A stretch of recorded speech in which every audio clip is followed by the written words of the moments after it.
मदद कर, सहायता कर।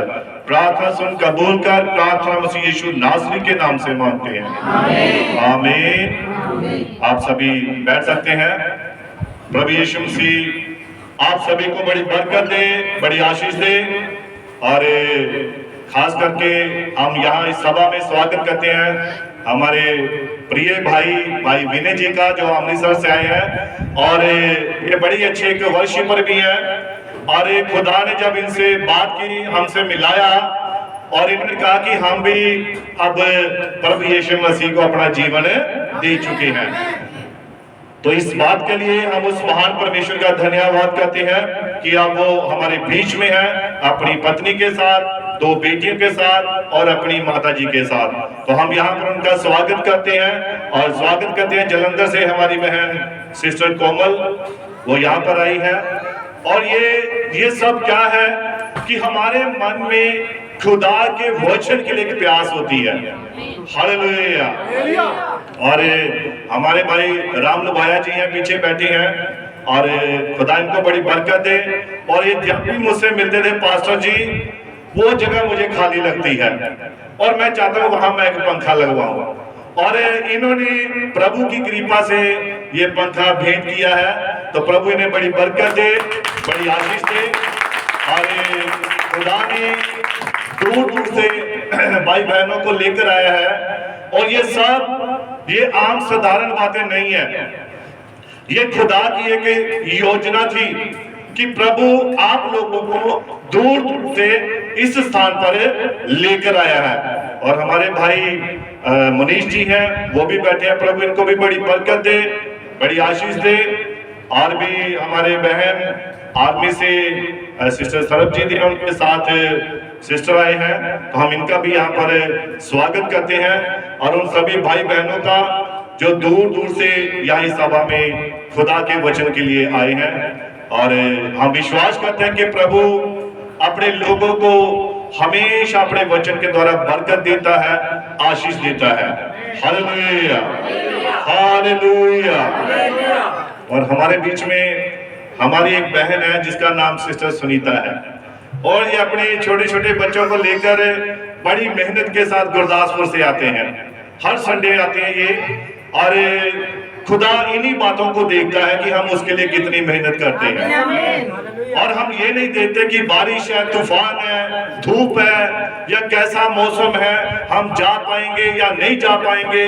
तो इन बातों की तरफ ध्यान ना देते हुए हम सिर्फ किसे देखते हैं? हम खुदा के वचन को देखते हैं, हम यीशु मसीह को देखते हैं। हालेलुया। और बाकी तो कलीसिया के सभी प्रिय भाई बहन यहाँ मौजूद रहते हैं, जो अपनी जिम्मेवारियों को समझते हैं। हमारे भाई लोग जो खाना बनाते हैं वो भी समय से आ जाते हैं ताकि आपके लिए खाना समय से तैयार हो सके। हर बात जो है जब वचन के अनुसार होती है तो खुदा उसमें बरकत अवश्य ही देता है।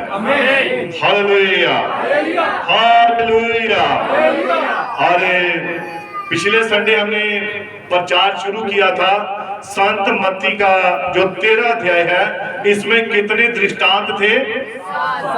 7 दृष्टांत थे। और इन 7 दृष्टांतों के बारे में हमारे युग के नबी भाई विलियम मैरियन ब्रैनम, जिनकी यहाँ पर ये तस्वीर लगी है, और इनके जो सर के ऊपर आप इस आग को देख रहे हो, ये एक दिव्य अलौकिक आग है। ये वो आग का खंभा है जो मूसा के साथ था। जब इब्रानी लोग, इजरायली लोग मिस्र में से निकले थे तो यही आग का खंभा रात को उनके लिए रोशनी का काम दे रहा था। वो उनके आगे आगे अगुवाई करता हुआ चल रहा था। और ये एक प्रमाणित किया हुआ नबी है भाई विलियम मैरियन ब्रैनम। और इसी नबी ने, जो कि हमारे युग का नबी है, और जैसा कि ये 7 दृष्टांतों की बात हो रही है, वैसे ही मैंने पिछले हफ्ते ये जो लोग नहीं आए थे ये उनको बताने के लिए थोड़ा मैं रिपीट कर रहा हूं। और 7 ही कलीसियाई काल थे। कितने? 7 कलीसियाई काल। और हर एक कलीसियाई काल का एक दूत था। और जैसा कि यहाँ पर फिर से मैं आपको थोड़ा रिमाइंड करवाता हूँ, यहाँ पर आप देखिए, ये जो आप चार्ट देख रहे हैं, ये हर कलीसियाई काल को बयान कर रहा है। आप प्रकाशित वाक्य जब आप दूसरे अध्याय में देखते हैं, वहां से ये काल शुरू हो जाते हैं, कलीसियाई काल। सबसे पहले इफिसुस का, फिर स्मुर्ना का, फिर पिरगमुन, थुआतिरा, सार्दिस, फिलदेल्फिया और लाउदीकिया।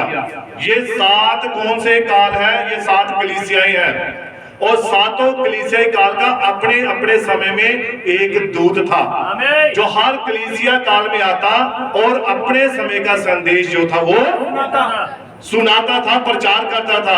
आप जब प्रकाशित वाक्य पढ़ते, वहां लिखा है स्मुर्ना की कलीसिया के दूत को ये लिख। अब जो उस कलीसिया का दूत था या उस वक्त का जो संदेशवाहक था, उसको एक चिट्ठी दी गई थी कि इस प्रचार को, इस संदेश को, ये जो आप देख रहे हैं 7 कलीसियाई कालों की व्याख्या, और हर काल में एक संदेश दिया गया था, और जितने उस काल के चुने हुए लोग थे, उन्होंने ही उस दूत के संदेश को ग्रहण किया था। सभी ने ग्रहण नहीं किया था, लेकिन जो चुने हुए लोग थे, जो मसीह की दुल्हन थी, उन्होंने ही इस संदेश को ग्रहण किया था। और इन्हीं लोगों के ऊपर प्रभु यीशु मसीह ने उन भेदों को प्रकट किया है। और हर काल में एक दूत आया, और जो सबसे पहला काल था इफिसुस का, इसका दूत था संत पौलुस। आप सभी देख रहे हैं तो ध्यान दीजिए। और स्मुर्ना की कलीसिया का दूत कौन था? इरेनियस था। और पिरगमुन की कलीसिया का दूत संत मार्टिन था। इसी प्रकार से आगे बढ़ते गए, और संत कोलंबा आ गया, लूथर आ गया, वेस्ली आ गया, एली आ गया। अब सवाल ये है, हम कौन से काल में रह रहे हैं? किसको पता कि हम कौन से युग में रह रहे हैं? हमने बहुत बार सुना है कि 7 युग है, फिर सत्य युग, सत्य का युग है ना। असल में ये 7 युग है, और हर युग का अपना अपना एक समय है। पिछली बार भाई ने भी आपको इस पत्री में, इस चार्ट में हमने बताया था, और यहाँ पर देखिए आपको दिखाई दे रहा है इफिसुस की कलीसिया के जो समय काल है 53 से लेकर 170 तक, ये उस कलीसियाई काल का समय था। उसके बाद जब हम अगला काल देखते हैं, उसका कितना समय था? 170 से 312। हाँ, सभी बोलेंगे, सभी पढ़ेंगे, मैं पूछता रहूंगा, है ना। दूसरे जो कलीसियाई काल था, उसका समय कितना है? 170 से लेकर 312 तक।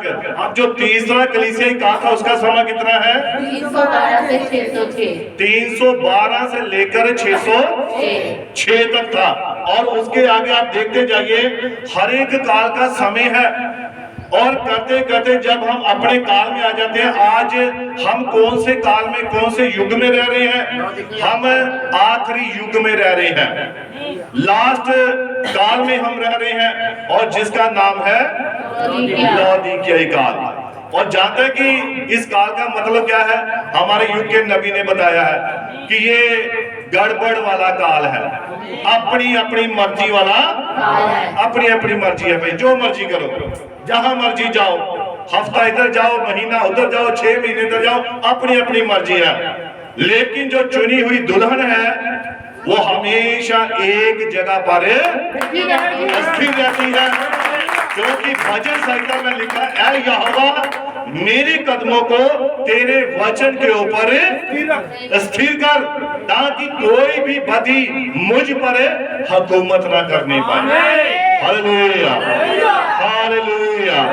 आप सभी समझ गए ना भी ये 7 कलीसियाई काल है, ये कब से शुरू हुए हैं? मैं आपको बताना चाहता हूं, जब प्रभु यीशु मसीह पैदा हुआ, और जब यीशु मसीह पैदा हो, तब से ही ये ईस्वी शुरू हुई है। आप जानते हैं एडी लिखते हैं और बीसी, बर्थ ऑफ क्राइस्ट, और AD after death of Christ, कि प्रभु यीशु मसीह के मरने के बाद की बातें और यीशु मसीह के जन्म से पहले की बातें। ये सब हम तब देखते जब प्रभु यीशु मसीह जगत में आया, पैदा हुआ, और उसके आने से ईस्वी की शुरुआत हुई है। उससे पहले का जो समय था उसका कोई हिसाब किताब नहीं था, लेकिन जब यीशु मसीह पैदा हुआ तब ये ईस्वी जो थी वो शुरू हुई थी। और तब से देखो ये 53 से लेकर 170 करते करते हम अपने काल में प्रकट हो चुके हैं। जिस काल में हम रह रहे हैं ये 7वां काल है और आखिरी काल है। हाँ ठीक है, अब हम कौन से काल में रह रहे हैं? सभी बताएंगे कौन से काल में रह रहे हैं? हम लौदीकियाई काल में रह रहे हैं और ये लास्ट काल है।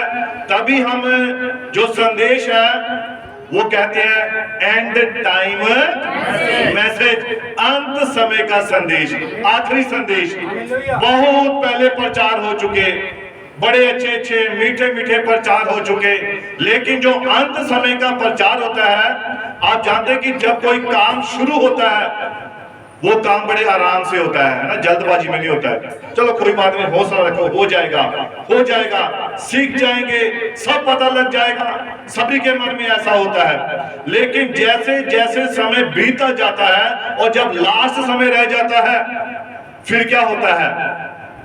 हफड़ा दफड़ी, है ना। बच्चे स्कूल में जाते हैं, सारा साल कोई पढ़ाई नहीं करनी, लेकिन जैसे ही पेपर नजदीक आ गए तो फिर तो किताबें कभी बंद नहीं होती हैं, है ना। रात दिन खुली रहती हैं, उसी पर ध्यान लगा रहता है और वो उन्हें पता है कि अब हमारा आखिरी समय है, अब पेपर आ चुके हैं, एग्जाम आ चुके हैं, अब हमें तैयारी करनी है। और अब हम इस वक्त कहां पर है, कौन से समय में है? हम आखिरी समय में है। अब तैयारी का समय, तैयारी हो चुकी है, अब तो सिर्फ उठाया जाना बाकी है। Hallelujah hallelujah. कितने नबी आए, कितने भविष्यद्वक्ता आए, कितने खुदा के दास आए और सभी क्या करते रहे? इस बाइबल का प्रचार करते रहे, इस बाइबल के बारे में बताते रहे। लेकिन बहुत सारे लोगों ने क्या किया? इधर से सुना और इधर से निकाल दिया। लेकिन जिन्होंने इधर से सुना और अपने मन में ले गए, इधर से सुना मन में ले गए, वही चुने हुए उसके लोग हैं। Hallelujah hallelujah. तो इसीलिए बाइबल में जो संत मत्ती की अंजील उसका 13 अध्याय, वहां पर 7 दृष्टांत दिए गए हैं और हर दृष्टांत जो है उसको दर्शाता है, हर कलीसिया काल में उसके बारे में बताता है। हालेलुया। और हर समय में अपना अपना जो दृष्टांत था वो पूरा हुआ था। सबसे पहला जो दृष्टांत था वो क्या था? आपने पिछली बार सुना है, कौन सा था सबसे पहले दृष्टांत? बीज बोने वाला, है ना। एक व्यक्ति, एक किसान बीज बोने के लिए निकला और फिर कुछ बीज कहाँ गिर गए? रास्ते में गिर गए। और उसके बाद जो दूसरे वाले बीज थे वो कौन सी भूमि पर गिरे? पथरीली भूमि, पथरीली भूमि पर गिरे। और उसके बाद जो तीसरे बीज कहाँ पर गिरे? झाड़ियों में गिरे। और चौथे बीज वो कहाँ पर गिरे? अच्छी भूमि पर, अच्छी भूमि पर। ये अच्छी भूमि है ना। जो खुदा की दुल्हन है वो अच्छी भूमि है। और वो क्या करती है? जब वचन सीधा हृदय में जाता है, सीधा मन में जाता है, तब वहां पर 100 गुना फल लेकर आता है। Hallelujah hallelujah. तो अब इस बीज का थोड़ा सा मैं दृष्टांत आपको बताना चाहता हूँ। इसको आप संत मत्ती की अंजील 13 अध्याय उसकी 18 से पढ़िए। अब तुम बोने वाले के दृष्टांत का अर्थ सुनो। अब तुम उस बोने वाले का दृष्टांत सुनो। हाँ जी पढ़िए। जो कोई राज्य का वचन सुनकर नहीं समझता, और जो कोई राज्य का वचन सुनकर नहीं समझता, उसके मन में जो कुछ बोया गया था, हाँ जी, उसे वह दुष्ट आकर छीन ले जाता है। उसके मन में जो कुछ बोया गया था उसे वह दुष्ट आकर छीन कर ले जाता है। अब ये बीज बोने वाला कौन था? बीज बोने वाला प्रभु यीशु मसीह था। और 3.5 साल तक प्रभु यीशु मसीह ने बीज को बोया और बाद में वो बीज वाली थैली किनको देकर चला गया? वो अपने चेलों को वो बीज वाली थैली देकर चला गया। संत यूहन्ना की अंजील जब हम पढ़ते हैं वहां पर 17 अध्याय में लिखा है महायाजकीय प्रार्थना। प्रभु यीशु मसीह की कौन सी प्रार्थना? महायाजकीय प्रार्थना, जो उसको वो अपने लिए थी। फिर उसके बाद जो उसने प्रार्थना की वो किन के लिए की? अपने चेलों के लिए की, अपने रसूलों के लिए की। और तीसरी जो थी वो कौन सी थी? जो रसूलों के द्वारा, प्रेरितों के द्वारा जो वचन सुनकर विश्वास करेंगे उनके लिए दुआ थी। 3 प्रार्थनाएं प्रभु यीशु ने यहाँ पर की हैं। हालेलुया। अब यहाँ पर यीशु मसीह ने 3.5 साल तक वचन को बीजता रहा और उसके बाद वो थैली किसको देकर चला गया? अपने चेलों को देकर चला गया। और 2 राज्य हैं, 2 राज्य, 2 कौन कौन से हैं? एक परमेश्वर का राज्य है और दूसरा किसका है? स्वर्ग का राज्य है। एक स्वर्ग का राज्य, एक परमेश्वर का राज्य। स्वर्ग के राज्य में कौन कौन प्रवेश करता है? धर्मी और पापी लोग, ये दोनों हैं। लेकिन जो परमेश्वर का राज्य है उसमें सिर्फ धर्मी और कौन से लोग हैं? जो नया जन्म पाए हुए लोग हैं, ये भी उसमें शामिल होते हैं। हालेलुया। तो एक शैतान की कलीसिया है और एक मसीह की कलीसिया है, एक पवित्र है और एक झूठी है। और इसी प्रकार ये 2 कलीसिया आज संसार में है। और आप जानते हैं नबी का एक संदेश है, झूठी बेल और सच्ची बेल। तो यीशु मसीह संत यूहन्ना के इंजील में कहता है सच्ची बेल मैं हूं। और इसका मतलब यीशु मसीह कह रहा है कि सच्ची बेल मैं हूं, जिसका मतलब झूठी बेल भी है। बहुत सारी आज झूठी बेलें हैं और लोग उन बेलों के साथ जुड़े हुए हैं और उन्हें पता भी नहीं है, क्योंकि दोनों बेलें देखने में एक जैसी हैं, उनमें कोई भी फर्क नजर नहीं आता। लेकिन परख कौन सकता है? जिसके पास आंखें हैं। बाइबल में हमने पढ़ा भी है ना, फिर उनकी आंखें तो है पर देखती नहीं है, कान है पर सुनते नहीं है, समझ है पर समझते नहीं है।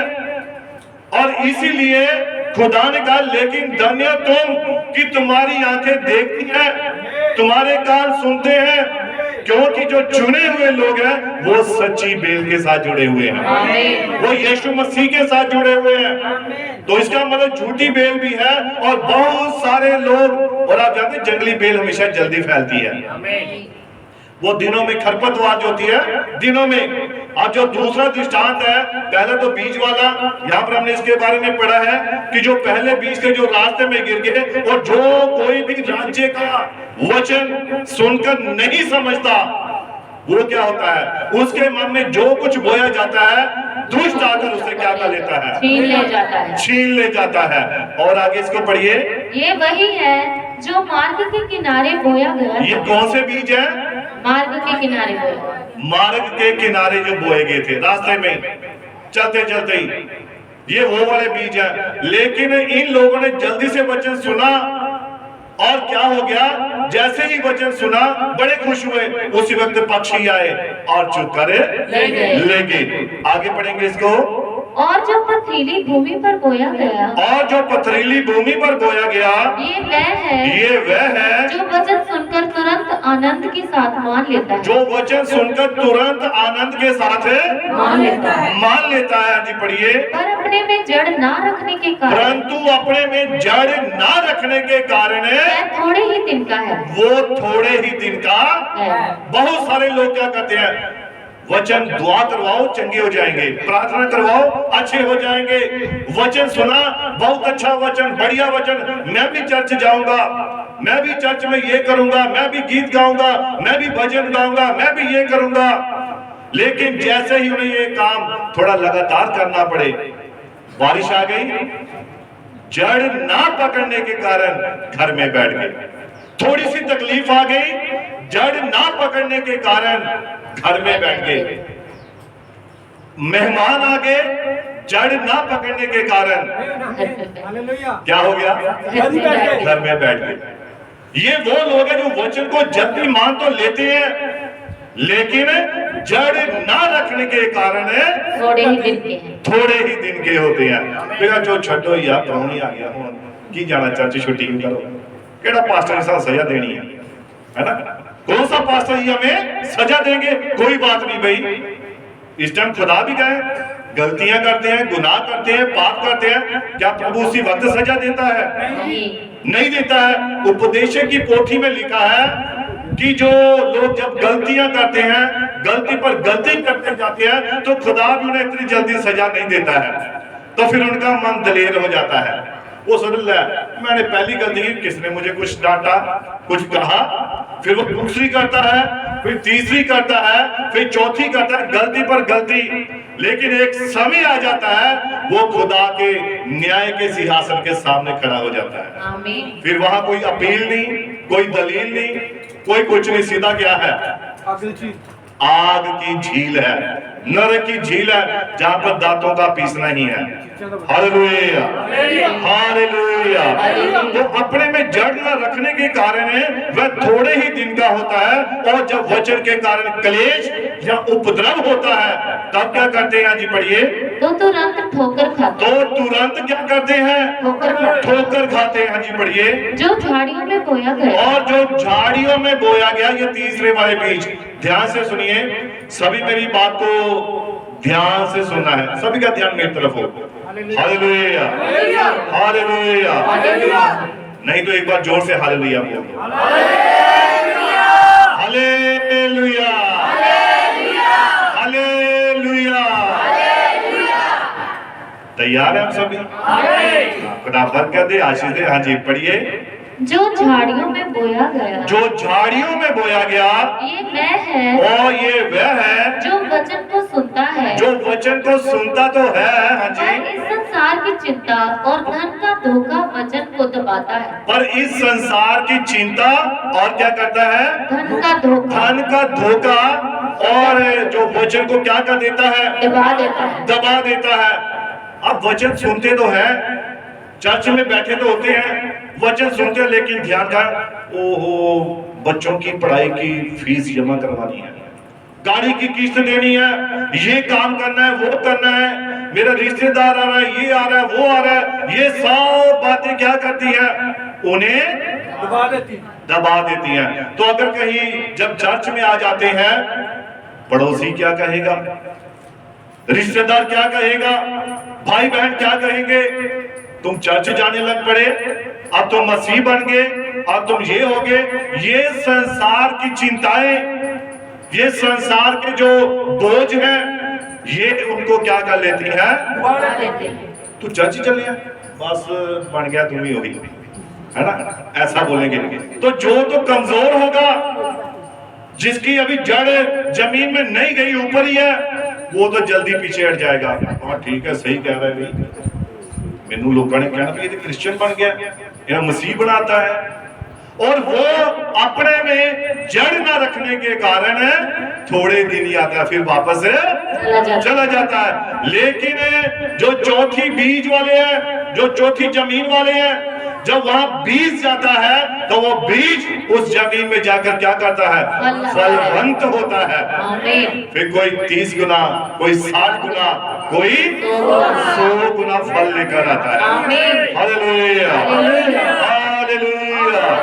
लेकिन झाड़ियों वाले, झाड़ियां कौन सी? यही है संसार की चिंताएं, आपकी किस्तें, आपके काम, ये चिंताएं आपको दबा देती हैं, आपको रोक लेती हैं मसीह में आने के लिए। 6 दिन खुदा ने दिए हैं, किस लिए दिए हैं? 6 दिन आपने मेहनत करनी है, आपने जितना भी आप मेहनत कर सकते हैं आप कीजिए। लेकिन खुदा ने कहा कि 7वां दिन मेरा परम पवित्र विश्राम का दिन है, और जो कोई इस दिन में खुदा से दूर रहता है, वो अपनी आशीषों बरकतों से भी दूर हो जाता है। ये खुदा का वचन है, बाइबल में लिखा है, नहीं तो आप पढ़ लीजिए, हमारे पास सब कुछ लिखा हुआ है। Hallelujah, hallelujah. लेकिन चौथी जमीन वाले, हाजी पढ़िए 23 आयत से। जो अच्छी भूमि में बोया गया। जो अच्छी भूमि में बोया गया, ये वह है जो वचन को सुनकर समझता है। जो वचन को सुनकर क्या करता है? समझता है, पर विचार करता है, ध्यान देता है, बाइबल खोलता है। हाँ, जो पास्टर जी बोल रहे हैं, क्या सचमुच में बाइबल में लिखा है? क्या वैसा ही यहाँ पर बोला गया है, पढ़ा गया है, लिखा गया है? वो जो समझता है वो क्या करता है, बाइबल को खोलता है, घर में जाकर भी उस बात पर मनन करता है, विचार करता है। आज पढ़िए। और फल लाता है, और फल लाता है, कोई 100 गुना, कोई 100 गुना, कोई 60 गुना और कोई 30 गुना फल लेकर आता है। Hallelujah, hallelujah. और इसी प्रकार से जब हमने जंगली बीज का दृष्टांत देखा, तो उस दृष्टांत में जब स्वामी ने अपने खेत में अच्छा बीज बोया, लेकिन उसके साथ कौन से बीज आ गए, जंगली बीज भी निकल आए थे। किन्होंने पिछली बार ये संदेश सुना था? आमीन। हाँ, खुदा बरकत दे, आशीष दे। तो जब गेहूं के बीज बोए गए, लेकिन उनके साथ जंगली पौधे कहां से आ गए? तो उसके नौकरों ने अपने स्वामी से पूछा कि स्वामी, क्या तूने अपने खेत में अच्छा बीज नहीं बोया था? तो फिर ये जंगली पौधे कहां से आ गए? तो उसने क्या कहा? किसका काम है ये वैरी का काम है, शैतान का काम है। जब हम अपने लिए दुआ करवाते हैं, प्रार्थना करवाते हैं, अपने बच्चों के लिए, अपनी अच्छी सेहत के लिए, हम अपने परिवार के लिए, अपने काम काज के लिए, तो हमें उस प्रार्थना के प्रति ध्यान रखना होता है कि जो हमने प्रार्थना करवाई है, घर जाकर हमें फिर से प्रार्थना करनी होती है, रिपीट करना होता है, ताकि हम अपनी उस दुआ की क्या कर सके, रखवाली कर सके, पैरवाई कर सके। लेकिन हम पैरवाई करते नहीं है, इसलिए शैतान क्या करता है, अच्छा चर्च में दुआ करवा ली है, फोन पर दुआ हो गई है, चलो अब ये फ्री हो गया, बस वापस खींच लो। फिर ध्यान कहाँ? टीवी में। फिर ध्यान कहाँ? मोबाइल में। फिर ध्यान कहाँ? अपने कामों में। फिर वो शैतान उनको वापस उन्हीं कामों में लौटा ले जाता है और उन्हें भुला देता है कि तुमने दुआ करवाई है भाई, तुमने प्रार्थना करवाई है, इसलिए तुम्हें क्या करना है, अपनी इस प्रार्थना की पैरवाई करनी है जब तक वो बात आपको मिल नहीं जाती है। Hallelujah, hallelujah. तो इसीलिए अब बाइबल में लिखा है तीसरे दृष्टांत के बारे में, ये एक राई के दाने का दृष्टांत है। और जब हम इसको पढ़ते हैं, सात मत्ती की इंजील 13 अध्याय उसकी 31 आयत से पढ़िए। उसने उन्हें एक और दृष्टांत दिया, और प्रभु यीशु मसीह ने उन्हें एक और दृष्टांत दिया। स्वर्ग का राज्य राई के एक दाने के समान है। स्वर्ग का राज्य किसके समान है? राई के दाने, राई के दाने के समान है। जी पढ़िए। जिसे किसी मनुष्य ने लेकर अपने खेत में बो दिया, और जिसे किसी मनुष्य ने लेकर अपने खेत में क्या कर दिया? बो दिया, बो दिया। हाँ जी पढ़िए। वह सब बीजों से छोटा तो होता है। और राई का जो बीज होता है, ये सारे ही जितने भी बीज होते हैं, इन सबसे छोटा होता है। किस किस ने देखा राई का बीज? ये सबसे छोटा है ना, दिखाई नहीं देता है। अचार में भी डालते हैं इसको, है ना, ज्यादातर आर्मी वाले हैं और वो अचार बहुत डालते हैं, वो ज्यादा उसमें डालते हैं, इसको यूज करते हैं, है ना। और ये राई का जो बीज है, सारे बीजों से सबसे छोटा होता है। अगर जमीन पे गिर जाए शायद ही नजर आए, इतना छोटा होता है ये। हालेलुया। और हाँ जी पढ़िए इसको आगे। पर जब बढ़ जाता है, परंतु जब ये बढ़ जाता है, तब सब साग पात से बड़ा हो, तब सब साग पात से बड़ा हो जाता है। बीज छोटा है, लेकिन जब ये बढ़ जाता है तो सारे ही पेड़ पौधों से, सारे ही साग पात से क्या होता है? बड़ा हो जाता है। बड़ा होता है। जी पढ़िए। और ऐसा पेड़ हो जाता है, और एक ऐसा पेड़ बन जाता है कि आकाश के पक्षी आकर उसकी डालियों पर बसेरा करते हैं। और आकाश के जो पक्षी हैं क्या करते हैं? उस पेड़ की डालियों पर आकर बसेरा कर लेते हैं। अब ये तीसरा दृष्टांत है। तो यहाँ पर तीसरा दृष्टांत कौन सा काल आ गया? पढ़िए सभी, ये सामने पढ़ा है। तीसरा काल कौन सा है? पिरगमुन, है ना। ये पिरगमुन का काल है और यहाँ पर ये तीसरा दृष्टांत है। और इसका समय काल कितना है? पढ़िए। 312 से 606। 312 से 606 तक। अब इस दृष्टांत के बारे में नबी कहता है, हमारे युग का नबी भाई विलियम मैरियन ब्रानम, और इसने उन सारे भेदों को प्रकट किया, जो भेद थे उनको इसने खोल दिया और दुल्हन के सामने रख दिया। और लिखा है इस दृष्टांत में, स्वर्ग का राज्य राई के दाने के समान है, जो सब बीजों से छोटा है, जो किसी मनुष्य ने खेत में बोया, पर जब निकला तो सब साग पात से बड़ा हो गया और ऐसा पेड़ बन गया कि सारे जो आकाश के पक्षी थे उन्होंने आकर इस पेड़ पर क्या किया? बसेरा किया। हालेलुया। अब नबी कहता है कि राई का जो दाना है, राई का जो बीज है, ये परमेश्वर के वचन को बयान करता है। किसे बयान करता है? परमेश्वर के वचन को बयान करता है। जो पहले ये बीज कितने थे? 120 की जमात थी। ये बीज कितने थे? पेंतेकुस्त के दिन जब पवित्र आत्मा उतरा तो कितने लोगों के ऊपर उतरा था? 120 लोगों के ऊपर ये पवित्र आत्मा उतरा था। और नबी कहता है कि ये जो राई का दाना, ये राई का बीज है, ये सबसे पहले पेंतेकुस्त के समय 120 लोगों की जमात थी, मंडली थी। हालेलुया। उसके बाद ये 3000 हो गए। जब प्रेरितों की पुस्तक उसका 2 अध्याय जब हम उसमें पढ़ते हैं कि पतरस से जब लोगों ने पूछा अपने अपने पापों की क्षमा के लिए हम क्या करें, तो उसने क्या कहा? प्रभु यीशु मसीह के नाम में बपतिस्मा लो। तो उसी दिन ठीक 3000 लोगों ने बपतिस्मा लिया। तो पहले कितने थे? 120। जब पवित्र आत्मा उतरा, वही पवित्र आत्मा आगे बीच बढ़ता गया और कितने लोगों की जमात हो गई? 3000 लोगों की जमात हो गई। और नबी कहते हैं इसी प्रकार फिर ये आगे 5000 लोगों की भीड़ हो गई। जब यीशु मसीह ने कितने लोगों को खाना खिलाया? 5000। पिछली बार जब मैं प्रचार कर रहा था, भाई डैनी ने सवाल किया था, ध्यान दिया, और मैं कहता हूं हम सभी को ऐसे ध्यान रखना है। हाँ, कई बार होता है कि हमारे जब हम बोलते हैं, प्रचार करते हैं, तो कोई शब्द हो सकता है ऐसे हो जाता है। नबी के साथ भी ऐसा ही हुआ था कि उसने कहा था कि 700 पुरुष परमेश्वर ने अपने लिए रख छोड़े हैं। तो नबी का सवाल किया कि भाई ब्रानम, क्या वो 700 थे या 7000 थे? तो नबी ने कहा हाँ, वो 7000 ही थे। तो ये ठीक है, अच्छी बात है, ध्यान रखना चाहिए। इससे पता लगता है कि आप बाइबल पढ़ रहे हैं। अगर आप सवाल नहीं करते हैं, अगर आप कोई ध्यान नहीं देते हैं, तो इसका मतलब आप यहाँ बैठे हुए नहीं हैं। अगर आप बात को पकड़ नहीं पा रहे हैं, तो इसका मतलब आपका ध्यान कहीं और है। हालेलुया।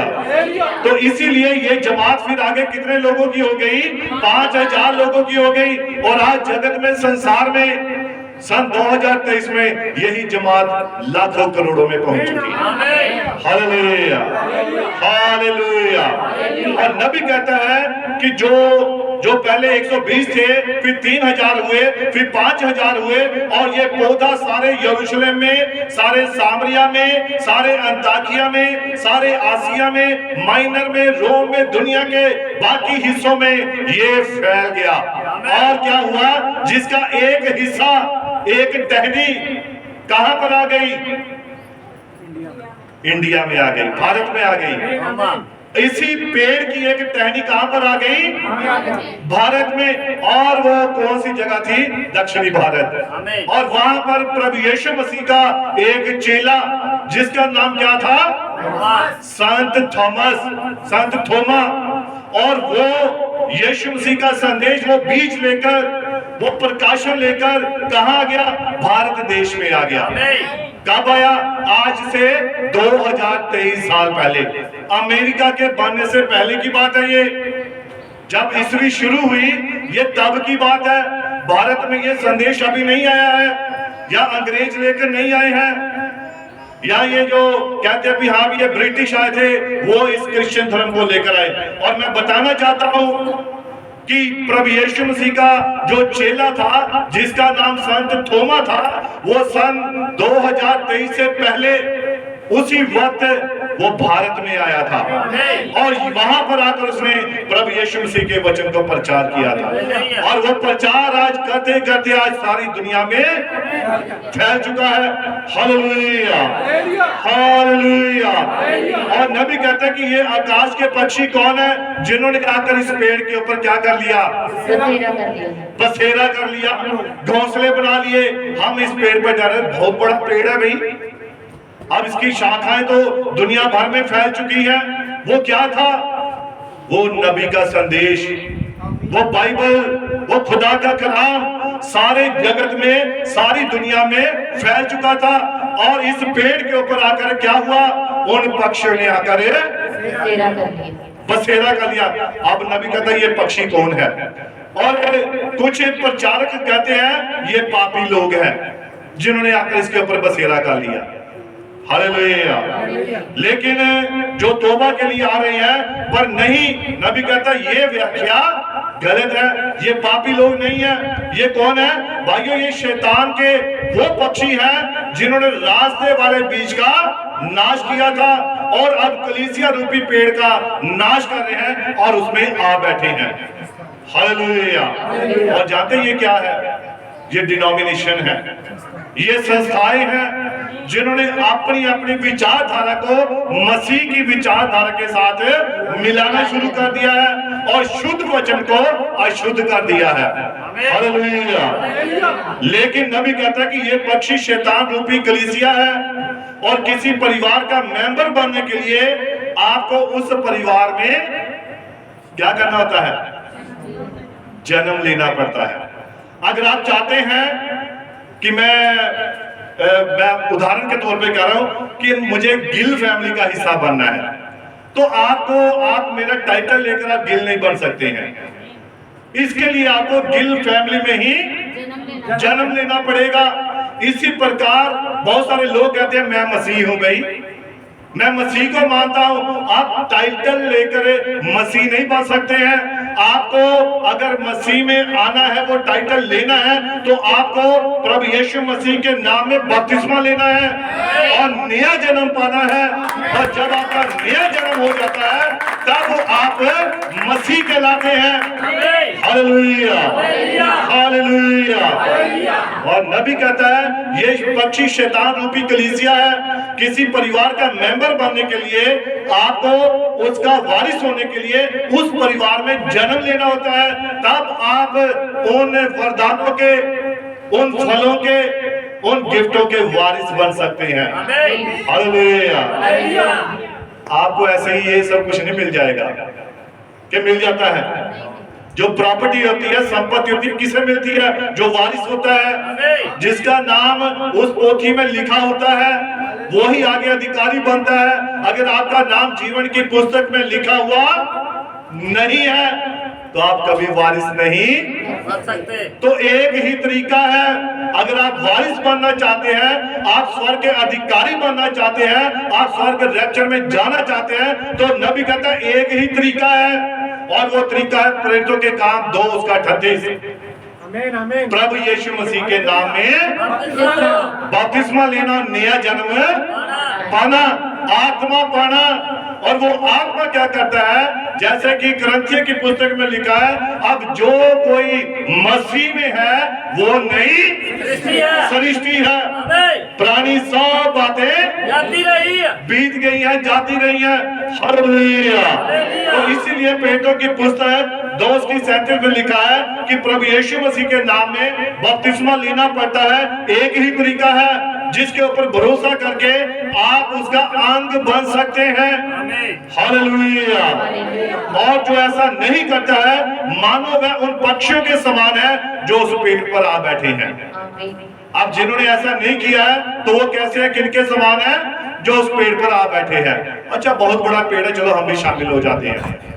राजा कंसोटाइन के बारे में कितनों ने सुना है? खुदा बरकत दे, आशीष दे। और इसके बारे में नबी कहता है, और इस पेड़ के ऊपर अधिकार दिलाने वाला ये राजा कंसोटाइन था। इसी ने उस पेड़ पर आने के लिए लोगों को क्या किया था? मजबूर किया था। उन्हें कहा था कि इस पेड़ पर आओ, इसकी डालियों पर अपना बसेरा बनाओ, आप मसीह धर्म में आओ, मसीह को ग्रहण करो। लेकिन नबी कहता है फिर भी ये राजा मसीही नहीं था। Hallelujah, hallelujah. मेरी बातें समझ आ रही हैं? जब समझ आती है तो एक ही काम करना होता है, हालेलुया, हालेलुया। ये जानते हैं हालेलुया ये क्यों बुलवाना पड़ता है? ये पानी है, जब भोजन खाते हैं उसके साथ एक घूंट पानी भी पीना चाहिए ताकि भोजन नीचे जाता रहे, है ना। जब वचन सुनते हैं तो वचन पानी पीना भी जरूरी है। एक एक घूंट पानी पीते रहना है ना। ज्यादा भी नहीं पी लेना है पानी, फिर भोजन नहीं खा पाओगे। Hallelujah, hallelujah, hallelujah. और नबी कहता है कि ये जो राजा कंस्टेंटाइन था, जो बहुत सारी निराशाओं में से गुजर रहा था, इसने बहुत सारी हारों को देखा था। ये जीतना चाहता था संसार को, लेकिन जहां भी जाता था युद्ध करता था, हार जाता था, कभी भी जीत नहीं पाया था। और नबी कहता है इसने बहुत सारी हारों का मुंह देख चुका था और राजा के द्वारा मसीही धर्म को ग्रहण करने और उसको शाही धर्म होने का इसी ने ही ऐलान किया था। और इसका कारण क्या था? कारण ये था कि जब राजा रात को सोया तो इसे एक दर्शन हुआ, और दर्शन में से क्या दिखाई दिया? दर्शन में इसे एक सफेद रंग की सलीब क्रूस दिखाई दी, और इसे एक आवाज आई कि अगर तू इस पर विश्वास करेगा, इस क्रूस को अपने पास ले लेगा, तो तू अवश्य ही जीत हासिल कर लेगा। और ये राजा कोई मसीही नहीं था, ये खुदा को मानने वाला नहीं था, लेकिन जब इसने उस क्रूस के दर्शन को देखा तो इसने क्या किया?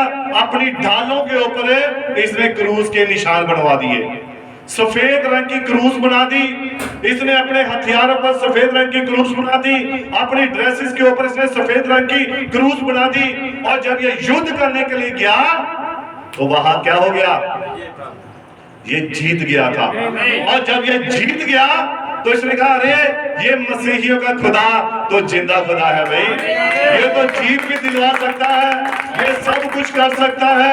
हालेलुया। और नबी कहते हैं तब इस राजा ने क्या किया? इसने अपने लोगों को, अपनी प्रजा को इस धर्म को ग्रहण करने के लिए कहा, और बहुत सारे ये पक्षी इस पेड़ पर आकर, बहुत सारे बड़े बड़े मंत्री आ गए, बड़े बड़े मेयर आ गए, बड़े बड़े ऑफिसर आ गए, ये सब कहां पर आकर ये बैठ गए? इस पेड़ के ऊपर बैठ गए। जबकि एक छोटा सा राई का बीज था, और सात पात में जब बड़ा हुआ तो एक ऐसा पेड़ बन गया कि संसार के सारे पक्षियों ने आकर इसके ऊपर क्या कर लिया? बस इतना कर लिया। Hallelujah, hallelujah.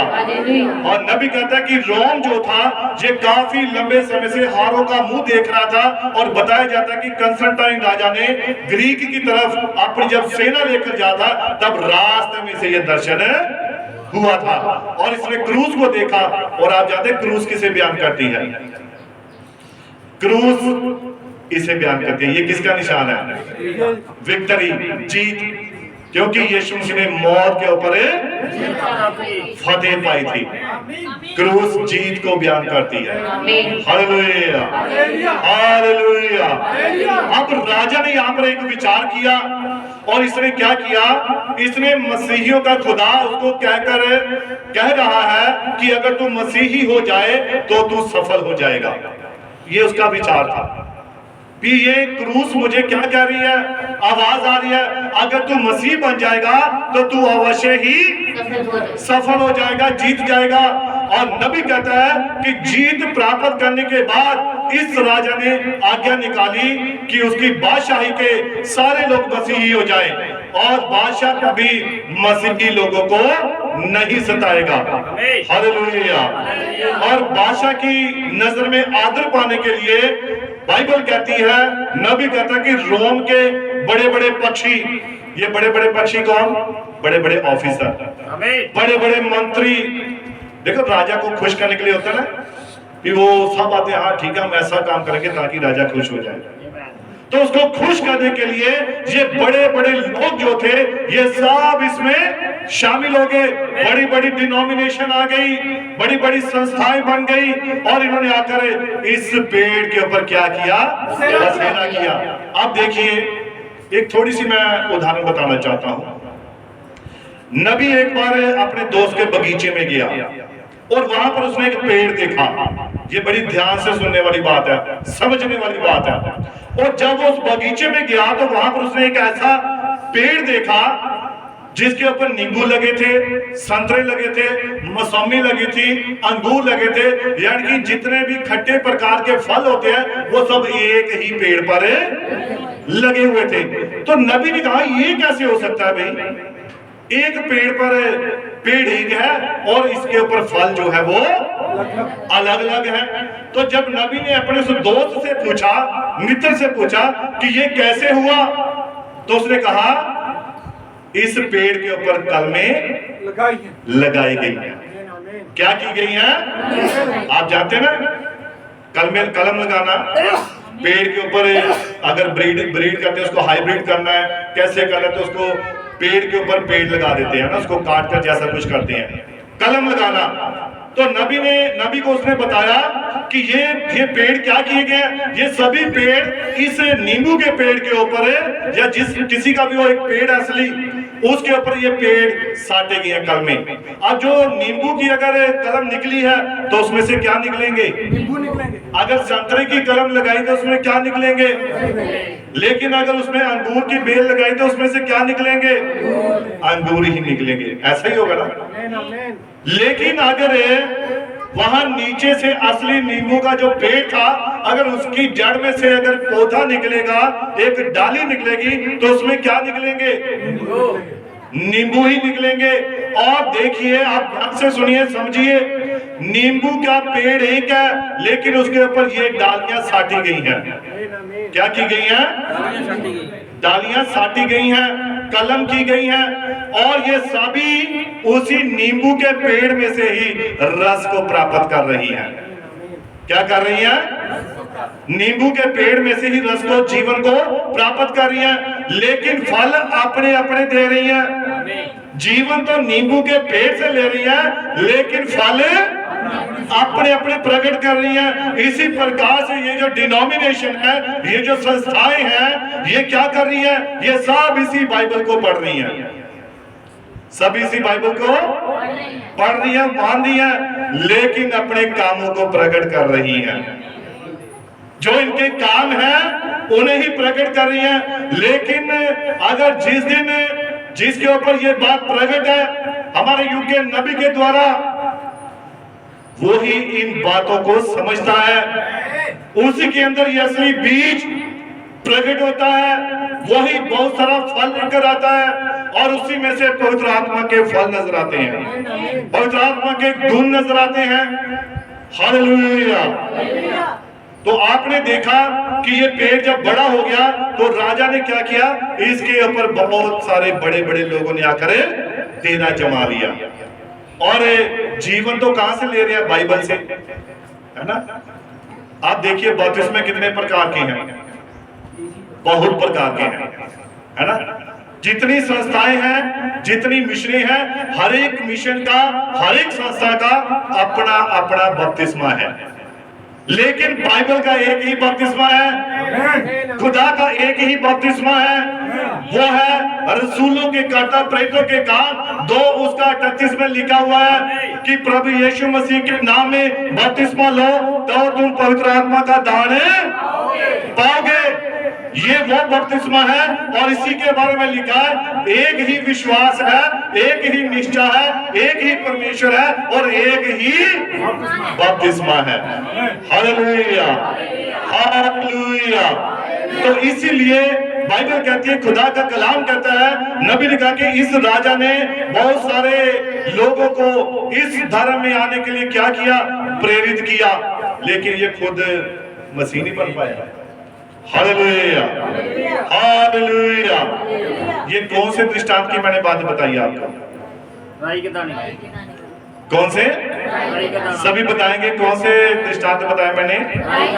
राई के बीज का अभी आपको दृष्टांत, छोटा सा बीज था लेकिन होते होते बड़ा पेड़ बन गया, और बहुत सारे लोगों ने आकर इसके ऊपर क्या कर लिया? ये शैतान के लोग थे, शैतान की कलीसिया है। 2 ही कलीसिया है बाइबल में। नबी ने कहा उत्पत्ति से आप देख लीजिए 2 ही बेलें चल रही हैं, एक सच्ची बेल और एक झूठी बेल। आप ये परख आपने करनी है, ये आपने देखना है आप कौन सी बेल के साथ जुड़े हुए हैं। बहुत सारे लोग झूठी बेल के साथ जुड़ जाते हैं, और बेल तो देखने में सभी एक जैसी है ना, अंगूर की बेल और जंगली बेल, दाख की बेल और जंगली बेल देखने में बिल्कुल एक जैसी है, चर्च सभी एक जैसे लगते हैं। तो हमारे मन में होता है, परसों की बात है, एक बहन आ गई और पठानकोट से थे, तो आज शायद उन्होंने आने के लिए बोला था मगर शायद नहीं आए, और उन्होंने कहा कि पास्टर जी हमारे नजदीक भी चर्च लगता है, तो हम अगर वहां चला जाए वहां दुआ करवा लें। तो मैंने कहा कोई बात नहीं जी, आप करवा सकते हैं। तो मैंने कहा मगर एक बात बताइए, आप दवाई मेरे से खा रहे हैं तो पेमेंट और पैसे आप वहां देंगे तो ये बात बनेगी? या वो भाई आए तो बताया था कि खाना हम इस होटल में खाएं और पेमेंट दूसरे होटल में जाकर दें, तो ये बात बन सकती है? नहीं हो सकती ना। तो यानी कि जिस डॉक्टर के पास आप चंगे होते हैं आप वापस उसी के पास जाते हैं, या उस वक्त आप एमबीबीएस डॉक्टर से ठीक हो जाए और पैसे जाकर आरएमपी डॉक्टर को दे, डॉक्टर साहब तो मैं चंगा करता। मैंने तो कब किया भाई, मैंने तो ना आपके लिए दुआ की, ना प्रार्थना की, ना कुछ किया, ना आपको इंजेक्शन लगाया, ना गोलियां दी, ना दवाई दी, मैं तो कुछ नहीं किया। फिर आज लोगों की स्थिति ये है, वो चाहते हैं हमारे लिए कहीं भी मिल जाए, कुछ भी मिल जाए, सब इसे झुकाना है। किसे झुकाना है? इसे झुकाना है बस। और पिछले सप्ताहों में जब मैं माफी चाहता हूं, आत्मा में परिपक्वता संदेश प्रचार कर रहा था, तो उसमें मैंने बताया था आज लोगों के साथ चुंबक बन चुके हैं। जहां पास्टर देखा सर वहां उसके हाथ के नीचे चला जाता है, पास्टर जी दुआ कर दो, अच्छा ये पास्टर है, चलो जी पास्टर जी दुआ कर दो, ये चुंबक बन चुका है। लेकिन हमारा सर चुंबक नहीं होना चाहिए, हमारा सर वो सर होना चाहिए जो एक ही जगह पर विश्वास करे, और वो खुदा का वचन है, परमेश्वर का कलाम है। Hallelujah, hallelujah. तो इसीलिए हमने ये तीसरा दृष्टांत देखा, जो किसका दृष्टांत था? राई के दाने का दृष्टांत था। तो इसलिए बहुत सारे लोग गलतफहमी में पड़ जाते हैं, धोखे में आ जाते हैं और समझ नहीं पाते हैं, डिसीजन नहीं ले पाते हैं, वो निर्णय नहीं ले पाते हैं कि कहां जाए, किसके पास जाए। एक ही जगह है, परमेश्वर की आराधना का चुना हुआ स्थान, और वो प्रभु यीशु मसीह है। अगर आपको सही चर्च नहीं मिलता है, सही अगुवा नहीं मिलता है, तो नबी ने कहा है आप तब तक घर में बैठकर दुआ कीजिए जब तक आपको सही अगुवा नहीं मिल जाता है, सही चर्च नहीं मिल जाता है, तब तक आप क्या करें? अपने ही घर में बैठकर खुदा से अगुवाई मांगे। Hallelujah, hallelujah. और जब खुदा अगुवाई करता है तो वो बिल्कुल सही और सटीक अगुवाई करता है। Hallelujah, hallelujah. ऐसा नहीं करना है कि ये सारे जहां मर्जी झुका दो, है ना। मेरा सर एम सर ने जितने मर्जी चुका दे रही है, ये अमानत किसकी है? अगर मान लीजिए मेरी बॉडी के ऊपर ये सर ना हो तो मेरी पहचान है? कोई नहीं पहचान। इस बॉडी की क्या पहचान है भाई? इस शरीर की क्या पहचान है? तो जिस सर के ऊपर सर है, बॉडी के ऊपर सर है, उसी की पहचान होती है। जिस कलीसिया का पास्टर नहीं है, उस कलीसिया की कोई पहचान नहीं है। इसीलिए एक अगुवे का होना जरूरी है, क्योंकि खुदा ने अपने अगुवे के द्वारा अपने लोगों से बात करनी होती है। मूसा के खिलाफ कुछ लोग बोले, कौन कौन बोला था? मरियम और हारून। ये किस तीवी को, किस औरत को तो ब्याह लाया है? और जाते मूसा की पत्नी कौन थी? वो एक कूशी स्त्री थी, नीग्रो, काले रंग की, बड़े बड़े होंठ उसके, आपने देखा होगा, है ना। नीग्रो औरतें, उनके होंठ इतने बड़े बड़े, रंग काला। तो मूसा ने उससे शादी की, और जो मरियम थी और हारून था उसके खिलाफ बोले मूसा को, तुझे इजराइल में कोई और नहीं मिली औरत जिससे तू शादी कर सके? क्या यही तुझे औरत मिली है? तो उसने उन दोनों भाई बहन, जबकि उसके सगे भाई बहन थे, और मरियम बोली उसके खिलाफ, लेकिन बातें किसने सुनी? खुदा ने। उसने कहा अगर तुम में कोई नबी है, अगर तुम में कोई सच्चा है, अगर तुम में कोई भक्त है, तो वो मुझसे बातें करे और मैं उसको बताऊंगा कि मैंने उसके साथ बातें की है या नहीं की है। तुम में से कोई बताए कि मैंने तुमसे बात की है। ये यहोवा परमेश्वर ने जवाब दिया, वो था मूसा के जैसा एतबार करने वाला मेरा कोई दूसरा मनुष्य नहीं है जिसके ऊपर मैं भरोसा कर सकूं। और मूसा उसके साथ उसने कैसे बातें की थी? आमने सामने। मूसा के साथ खुदा ने आमने सामने बातें की। और ये क्या थी? ये मूसा के लिए एक चिन्ह था, प्रमाणित था कि यहोवा उससे बात करता है। Hallelujah, hallelujah. इसीलिए यहोवा परमेश्वर कहता है कि आज जरूरत किस चीज की है? आज जरूरत है अपने आप को परखने की, अपने आप को जांचने की कि हम कहां पर स्टैंड कर रहे हैं, कहां पर हम खड़े हैं। इस चीज की जरूरत है। Hallelujah, hallelujah. पौलुस कहता है कि तुम अपनी जांच क्यों नहीं करते? अपने आप को जांचो कि तुम कहीं जांच में निकम्मे ना निकलो। लेकिन पौलुस कहता है मैं ये विश्वास करता हूं कि तुम निकम्मे नहीं हो, तुम विश्वास में मजबूत हो। हालेलुया। लेकिन मजबूत वही व्यक्ति हो सकता है जो घर में जाकर वचन को दोबारा मनन करता है। सुअर के बारे में कितने जानते हैं लोग? सुअर में एक खास बात पता क्या है? वो जुगाली नहीं करता है। जानते हैं आप? सुअर जो है वो जुगाली नहीं करता है। बाकी जितने भी जानवर जुगाली करते हैं। जुगाली करने का मतलब क्या होता है? भी उस बात पर जो हमने खाया है उसको दोबारा पचाना। आपने देखा कई बार जो गाय या भैंस ये जानवर जब एक बार में ही सब भोजन खा लेते हैं, घास वगैरह खा लेते हैं, फिर बाद में आराम से बैठ जाते हैं और फिर जब बैठे होते हैं तो फिर आराम से एक गोला आता है मुंह में, है ना, और फिर उसको चबाते हैं तो साइड से उनके क्या निकलती है? झाग निकलती है। यानी कि अगर उस भोजन में, घास में जो उन्होंने खाया, कुछ भी अगर उसमें जहरीलापन था, कोई उसमें गलत चीज थी, तो वो उस झाग के द्वारा बाहर निकल जाती है। इसलिए वो दोबारा क्या करते हैं? जुगाली करते हैं। और सुअर जो है ये जुगाली नहीं करता है। ये पता क्या करता है? जो खाता है पेट में जमा कर लेता है, बस उधर सड़ता रहता है, गलता रहता है, जुगाली नहीं करता है। और नबी कहता है ऐसे ही कुछ मनुष्य होते हैं, वो जो मिलता है खाई जाते हैं, जो मिलता है खाई जाते हैं। ये कभी चेक नहीं करते क्या ये वचन के अनुसार चीज है या नहीं है, ये वचन के साथ मेल खा रहे हैं या नहीं खा रहे हैं, बाइबल में क्या ऐसा लिखा है या नहीं लिखा है। वो इन बातों की परख नहीं करते हैं। हालेलुया। लेकिन जो सही व्यक्ति है, जो चुना हुआ व्यक्ति है, वो घर जाकर जुगाली करता है। आमीन। वो सोचा हाँ आज प्रचार मैंने क्या सुना, आज मैंने तीसरा दृष्टांत सुना, पिछले हफ्ते हमने 2 दृष्टांत सुने। कौन कौन सा? बीज बोने वाला और दूसरा जंगली बीज, आज तीसरा राई के दाने का दृष्टांत। मैं तो चाहता था कि एक ही दिन में ये सब पूरा करूं, लेकिन ये खुदा की इच्छा है, खुदा की मर्जी है, और वो जानता है कि किस बात को किस तरीके से अपने लोगों तक पहुंचाना है। Hallelujah, hallelujah, hallelujah.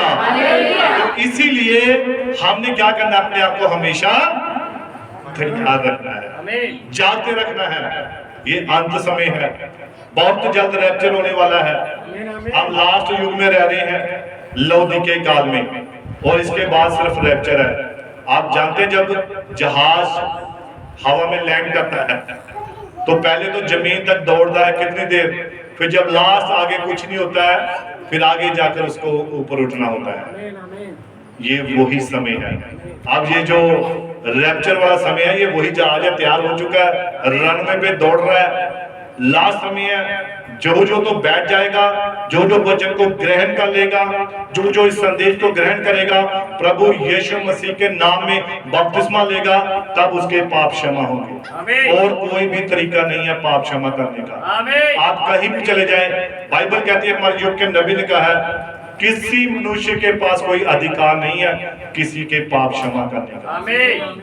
किसी भी मनुष्य के पास, चाहे आप सोना चांदी हीरे जवाहरात ले जाए कि मेरे पाप क्षमा हो जाए, ये सब लिखा है।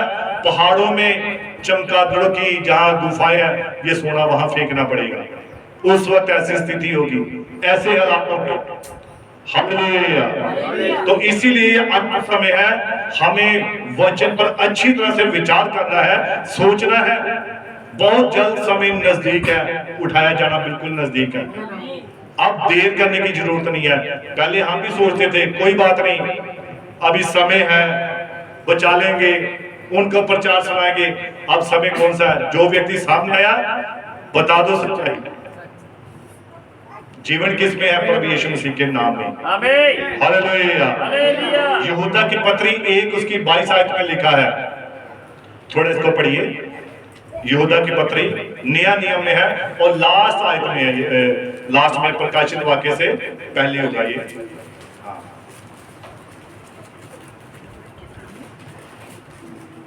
कितना? हाँ, लास्ट आयत इसकी 22 है ना, लास्ट नहीं 25। हाँ 25 पढ़िए। उस एकमात्र परमेश्वर हमारे उद्धारकर्ता की महिमा और गौरव और पराक्रम और अधिकार हमारे प्रभु यीशु मसीह के द्वारा जैसा सनातन काल से है, अब भी हो और युगानुयुग रहे। आमीन। यहूदा की पत्री है ना, जो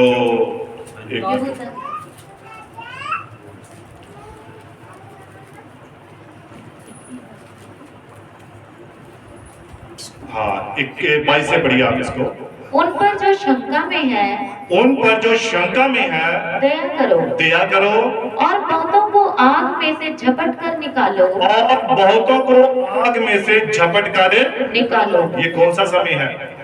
जो शंका में है, जो अभी तक संदेह में है, शक में है, उन्हें नहीं पता कि किधर जाना है, कौन से चर्च जाना है, कौन सी शिक्षा को ग्रहण करना है, अभी तक जो शंका में है, लिखा है, और बहुतों को आग में से झपट कर निकालो और बहुतों पर भय के साथ दया करो, पर उस वस्त्र से भी घृणा करो जो शरीर के द्वारा कलंकित हो गया है। इसलिए वो समय है बहुतों को आग में से बाहर निकालने का। अब नाश, अब जो धरती है, ध्यान से सुनिए, ये लास्ट बात कहकर मैं समाप्त करूंगा। अब पृथ्वी जो है आग के द्वारा नाश होगी। किसके द्वारा? आग के द्वारा जलाई जाएगी।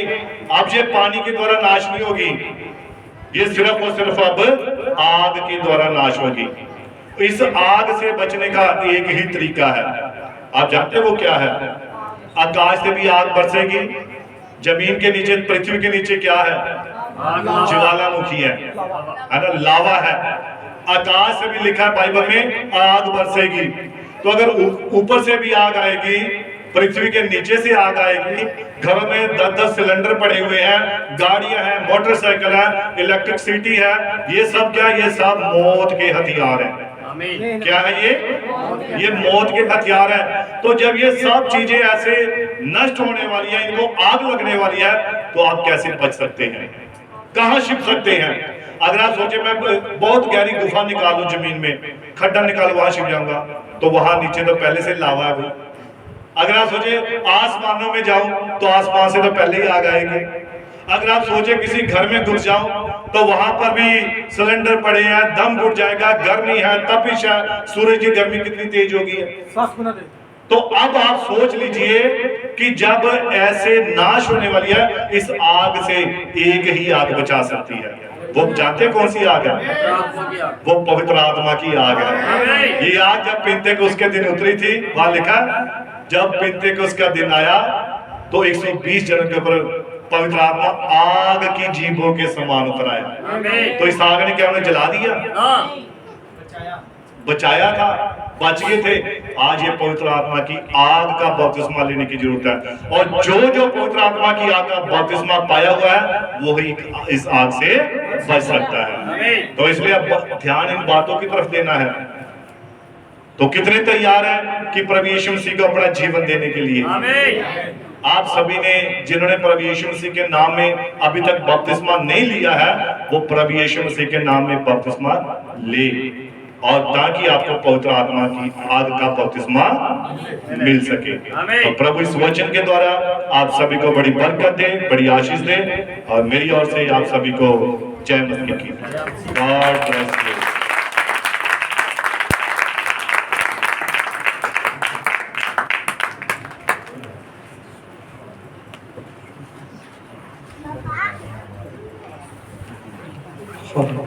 सभी अपनी आंखें बंद करेंगे कृपया। हम दुआ में रहेंगे, दुआ में रहेंगे।